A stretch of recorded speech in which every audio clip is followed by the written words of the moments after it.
एक बड़ी खबर, Indian chief of defence staff Bipin Rawat का हेलीकॉप्टर हादसे का शिकार हो गया।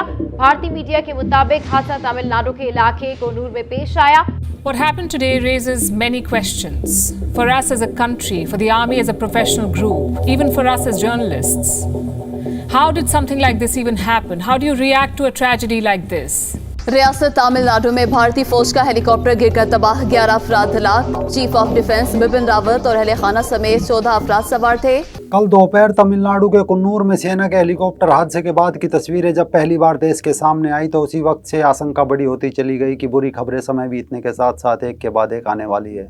हालांकि उम्मीद लगाई जा रही थी कि अभी नहीं तो थोड़ी देर बाद इंडियन आर्मी या इंडियन एयरफोर्स या फिर रक्षा मंत्रालय की ओर से कोई ट्वीट या बयान आ जाएगा कि जनरल विपिन रावत जी सुरक्षित है, उन्हें अस्पताल में इलाज के लिए ले जाया गया। हालांकि घटनास्थल से जो तस्वीरें सामने आ रही थी वो खौफनाक थी, क्योंकि आसमान से जमीन पर गिरने के बाद MI-17 हेलीकॉप्टर चकनाचूर हो चुका था।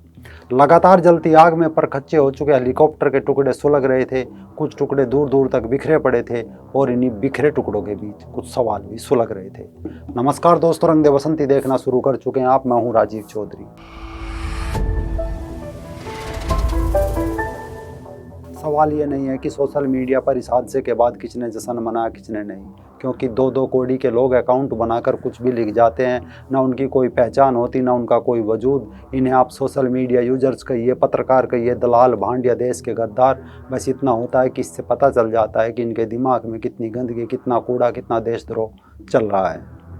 इसलिए आज से जो सवाल उभर रहे हैं उन पर फोकस करना ज़रूरी है कि यह हादसा है, साजिश है, षड्यंत्र है या फिर ईश्वर की ऐसी इच्छा थी।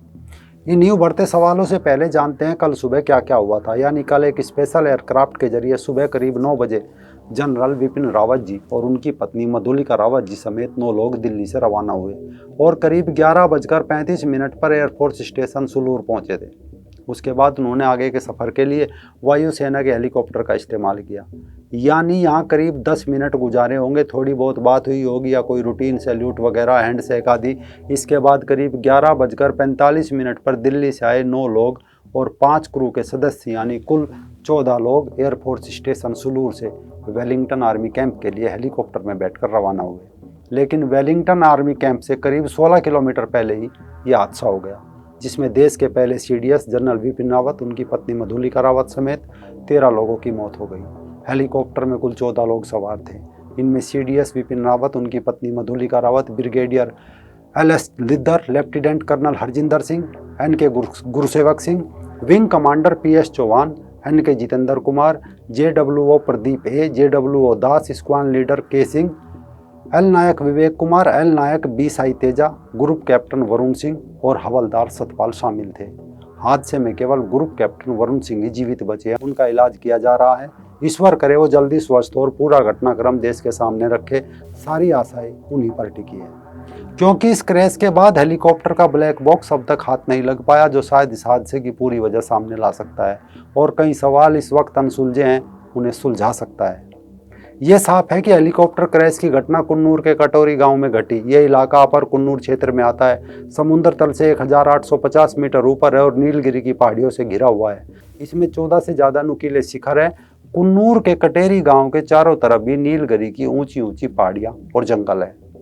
तो सवाल नंबर 1 कि जिस ब्लैक बॉक्स से हादसे का सच शायद पता चल सकता है, बताया जा रहा है, वो अभी तक नहीं मिला, क्योंकि अब तक ये सामने नहीं आ पाया कि हेलीकॉप्टर किसी तकनीकी खराबी की वजह से क्रैश हुआ या फिर मौसम की वजह से। दरअसल दुर्घटना के कारणों का पता लगाने के लिए ब्लैक बॉक्स को हवाई जहाज, पैसेंजर प्लेन हो, कार्गो या फाइटर या हेलीकॉप्टर में लगाया जाता है। ये ब्लैक बॉक्स विमान में उड़ान के दौरान विमान से जुड़ी सभी तरह की गतिविधियां जैसे विमान की दिशा, ऊंचाई, ईंधन, गति, हलचल, केबिन का तापमान इत्यादि सहित 88 प्रकार के आंकड़ों के बारे में 25 घंटों से अधिक का रिकॉर्ड जानकारी एकत्रित रखता है। कई लोग सोचते होंगे जब हेलीकॉप्टर या विमान के ही पूरी तरह पर खच्चे उड़ जाते हैं तो ब्लैक बॉक्स कहाँ बचता होगा। लेकिन विशेषज्ञ बताते हैं कि आमतौर पर इस बॉक्स को सुरक्षा की दृष्टि से विमान के पिछले हिस्से में रखा जाता है।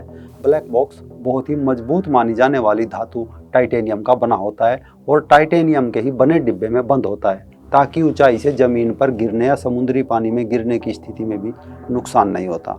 इस वजह से अब तक ब्लैक बॉक्स का ना मिल पाना कई संदेह और सवाल खड़े कर रहा है। दूसरा, हेलीकॉप्टर की हालत बयां कर रही है कि हादसा बेहद भयानक था। लेकिन सवाल उठ रहा है, आखिर जिस हेलीकॉप्टर में सीडीएस सवार थे वो इतनी आसानी से क्रैश कैसे हो सकता है। आपको बता दें कि जब भी कभी वीवीआईपी को हेलीकॉप्टर से ट्रेवल करना होता है तो उसके लिए एक बहुत ही फुल प्रूफ प्रोटोकॉल को अपनाया जाता है और सीडीएस स्तर के अधिकारी के ट्रेवल करते समय भी यही प्रोटोकॉल मान्य होते हैं। जबकि प्रोटोकॉल कहता है कि इस दौरान 2 हेलीकॉप्टर एक साथ उड़ान भरा करते हैं और ये भी ज़रूरी होता है कि जिस हेलीकॉप्टर में सीडीएस जैसे अधिकारी सफ़र कर रहे हो वो डबल इंजन वाला हेलीकॉप्टर हो। MI सीरीज का जो हेलीकॉप्टर हादसे का शिकार हुआ वो भी डबल इंजन वाला ही था। इसमें डबल इंजन इसलिए लगे होते हैं अगर एक इंजन में खराबी आ जाए तो दूसरा इंजन हेलीकॉप्टर को डेस्टिनेशन तक पहुंचा सके। अगर मान लिया जाए कि इसका एक इंजन फेल हो गया तो दूसरे इंजन का क्या हुआ। तीसरे सवाल से पहले जानिए वहाँ मौजूद चशमदीद क्या कह रहा है। என்னொன்று பிளேன் ஹெலிகாப்டர் அப்படி வந்துச்சு, ஒரே சவுண்டு, கருகுமுன்னு சவுண்டு வந்தோடனே கீழே ஒரு மரத்தில் அடிபட்டு வரையிலேயே நெருப்பில் வந்துச்சு.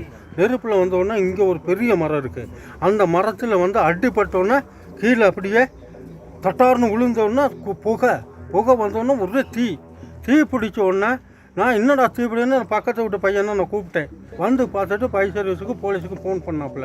பண்ணோன்னே ஒருத்தர் எரிஞ்சு அப்படியே அந்த ஒருத்தர் சாயிறார். மற்றவங்கெல்லாம் வரக்குள்ளேயே பொத்துன்னு விழுகுறாங்க. மேலேருந்து ஒரு 3-4 பேர் எரிஞ்சு அப்படியே விழுகுறாங்க। यानी पहले एक धमाका हुआ, फिर हेलीकॉप्टर कटहल के पेड़ से टकराए। सवाल इस व्यक्ति के बयान से भी उठते हैं जिसका दावा है कि उसकी आंखों के सामने हेलीकॉप्टर हादसे का शिकार हुआ। हेलीकॉप्टर क्रैश पर सवाल चशमदीद के बयान और उलझा रहे हैं क्योंकि क्रैश साइट के पास ही मौजूद इस चशमदीद ने दावा किया कि हेलीकॉप्टर में आग तो हवा में ही लग गई थी, इसके बाद वो ज़मीन पर गिरा। ऐसे में सवाल उठता है हवा में आग कैसे लगी। फिर यहाँ सवाल ये उठता है कि आखिर 2 इंजन वाला हेलीकॉप्टर वेलिंगटन तक क्यों नहीं पहुँच सका, जहाँ पर सेना के सबसे प्रतिष्ठित डिफेंस सर्विस स्टाफ कॉलेज में CDS रावत जी को लेक्चर देना था।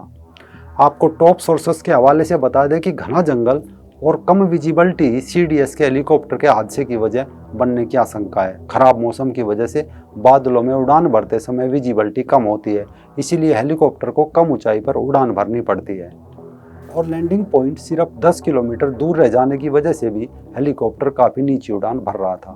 इससे आगे बढ़े तो एक सवाल ये भी खड़ा होता है कि क्या कोई चीज़ हेलीकॉप्टर से टकराई या फिर हवा में ही कोई ऐसी तकनीकी समस्या आ गई जिससे आग लगी। सवाल कई हैं लेकिन साफ जवाब अब तक नहीं है, इसलिए ब्लैक बॉक्स की तलाश के साथ हादसे की जांच अब हो रही है। कुन्नूर के हेलीकॉप्टर हादसे पर रक्षा मंत्री राजनाथ सिंह भी संसद में बयान देने वाले हैं जिसमें कई और अहम बातें खुलकर सामने आ सकती है, क्योंकि लोगों के जहन में ये सवाल कौंध रहा है कि देश के chief of defence staff general Bipin Rawat जैसे महत्वपूर्ण व्यक्तियों को ले जाने वाला हेलीकॉप्टर कैसे दुर्घटनाग्रस्त हो गया, जिसमें सिर्फ विपिन रावत नहीं बल्कि उनकी पत्नी और सेना के दूसरे अधिकारियों समेत 13 लोगों की जान चली गई। हालांकि मशीन है, कुछ भी हो सकता है, लेकिन फिर भी सवाल बनता है कि हेलीकॉप्टर में पहले से कोई खराबी थी, उसे सही ढंग से चेक नहीं किया गया, या फिर कोई जल्दबाजी थी, या विपिन रावत जी जिस तरह सेना को मजबूत कर रहे थे उससे बौखलाए किसी पड़ोसी दुश्मन की साजिश थी।